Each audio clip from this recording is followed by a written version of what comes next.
The United States on Tuesday imposed sanctions against 13 Chinese and North Korean organizations Washington accused of helping evade nuclear restrictions against Pyongyang and supporting the country through trade of commodities like coal.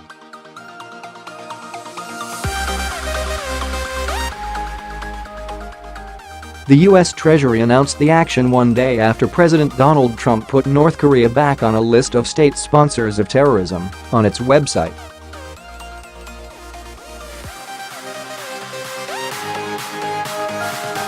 The new curbs show the Trump administration's focus on hurting trade between China and North Korea, which it sees as key to deterring Pyongyang from its ambition to develop a nuclear-tipped missile capable of hitting the United States.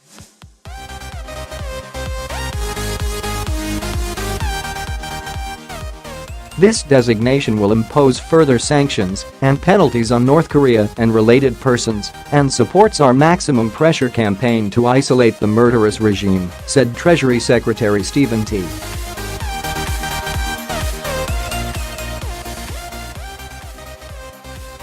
Nachan.The latest sanctions included blacklisting 3 Chinese companies, Dandong Kehua Economy,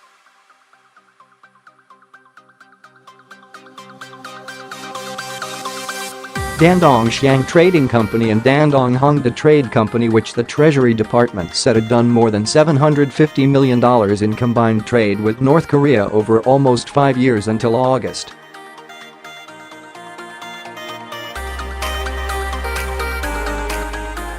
It said they were involved in trade of coal, iron ore, lead, zinc, and silver ore, lead metal and ferrous products as well as notebook computers.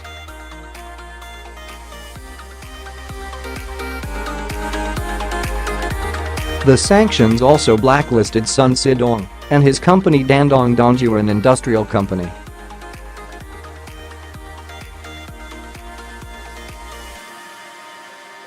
In a June report, Washington think tank C4ADS said the firm was part of an interconnected network of Chinese companies that account for a vast share of trade with North Korea.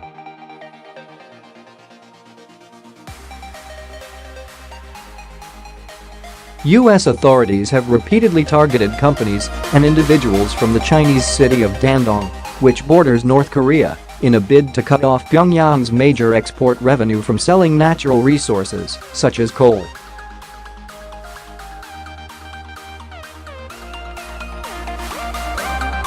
The direct impact on listed companies may be limited as trade between China and its isolated northern neighbor has slowed substantially since the United Nations imposed a ban in September on North Korean exports of coal, iron ore, lead ore and seafood.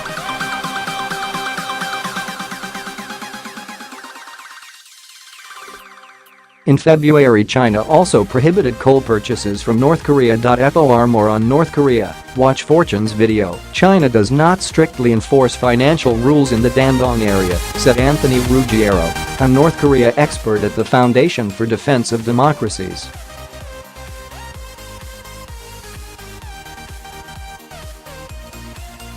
As a result, Dandong draws companies interested in making a profit by selling to North Korea, he said.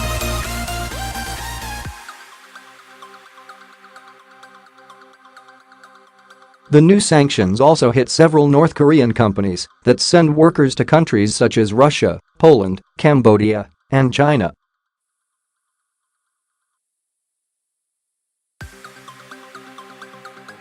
United States authorities said they are seeking to cut off the money North Korea makes from the export of labor.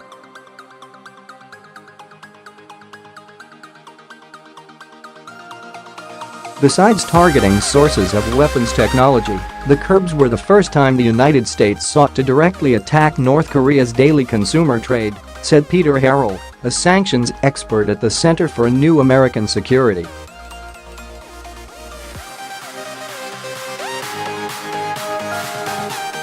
We are sanctioning companies involved in ordinary trade, Harrell said. That's the logical next step.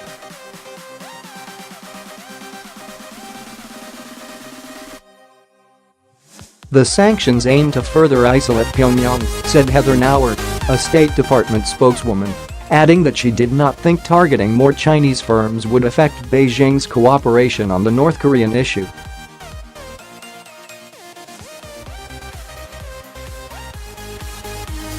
"I don't think it jeopardizes anything," she said. "I think the world has come together on this issue.